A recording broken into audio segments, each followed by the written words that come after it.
I received a comment on one of my videos that referenced having experience and that experience will help get you through some situations and help you do some calculations more accurately.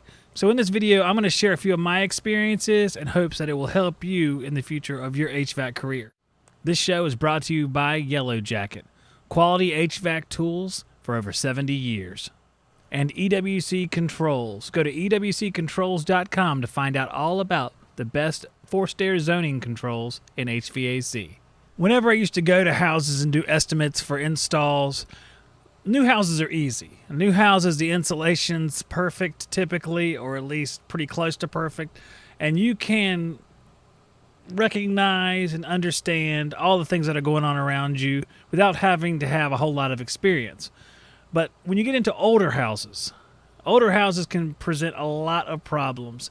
So let's start with older homes. I used to do a lot of estimates for installs, both ductwork and changeouts, and there are a few things you want to keep in the back of your mind that if you see in an older home, you'll know that it might add cost, time, labor, and a little bit of headaches. And this is number one on my list right here. This may look like nothing to you guys, but this is a sidewall register. Now, they don't always look like this. This is a decorative version I just got off Google Images, but you'll see a lot of two-way deflection registers close to the floor. And what is happening there is in the case of a supply duct, you have a supply duct coming up from the crawl space and going up into a 3 1/4 by 10 stack or 3 1/4 by 12 stack in the wall. And the reason why you have a 3 1/4 stack is because it has to fit inside of a stud wall. And when you have to do a job where you're changing out ductwork and you're telling a customer that you're changing out all the ductwork, you may have a little bit of difficulty in getting up into the wall to change out that ductwork. Plus, that's not all. If you're doing the job and you have to make sure it passes a tightness test, you have to remember that all of these ducts and registers in the wall are a little bit more difficult to get to, and more than likely they're not sealed. So you have to keep that in mind. Now, in my area, if you have existing ductwork, you don't have to get that tightness test. And I'll be honest with you, sometimes I would leave some existing ductwork because I didn't want to go through the tightness test because I thought it was just a bureaucratic nightmare. I've learned since then that these tightness tests will actually tell quite a story on how well your system is sealed up. It's not just a bureaucratic gimmick, although maybe a little bit, but still, it tells a story and it gets you to do a better job. I did a tightness test on a duct system that I installed about 1.5 years ago, and I was surprised what little changes it took to bring it from a non-passing to a passing score, and how just making a few corrections will really change things quite a bit in how efficient your system will be, how comfortable the house will be, and how sane you'll remain as a contractor.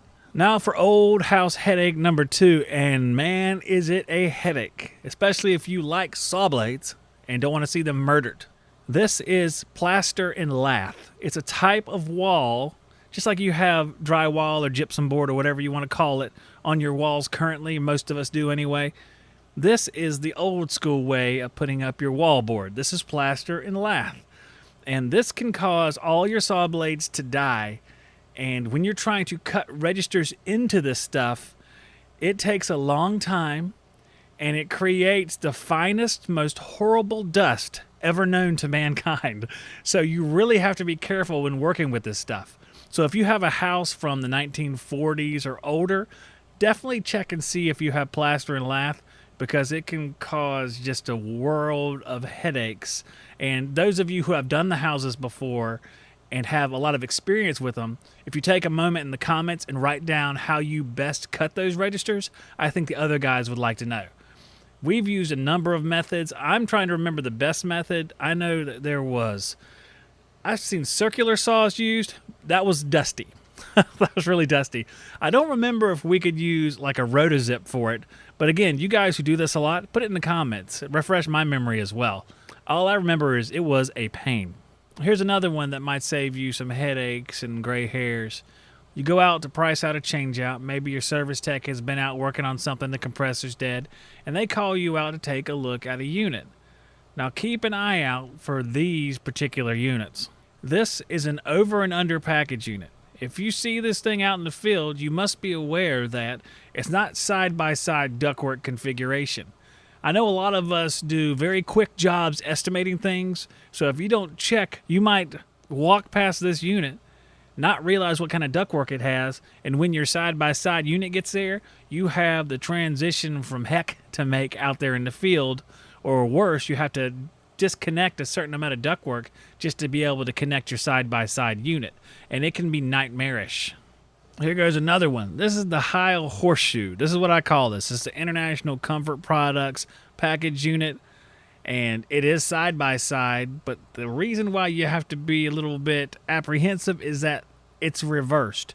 Whereas typically you'll have your supply on the right side as we're looking at this unit, standing behind the unit, and the return will be on the left side. These are the opposite. So you have to keep in mind if you run into these, and I call them Heil Horseshoe because that's what they look like, so it's pretty recognizable out there in the field. There's probably not a lot of these left, but if you do happen to find one, and maybe your name is Zach Ciota, and you're changing out a unit in 2009 and forget that it's reversed and have to make a fitting and run to Johnstone at 5:30 p.m. True story, and that was my mother-in-law's house. So also wasn't making any money. So that was a double whammy. Guys, I hope you enjoyed this here today. Comment down below if you're on YouTube. If you listen as a podcast, please leave a review. Taking a second, people on YouTube, if you take a second, just go put a like on this video. That will just make my day and make the video all the more reachable throughout the internet. It'll get from one side of the internet all the way to the other, and that is my aim in life, to gather fame until I can just sit on a yacht and sail around the world with all you guys. My name is Zach Ciota. This is the HVAC Shop Talk podcast. I'll see you guys on the next one, and God bless all of you. But I woke up, realized that I'm a hack.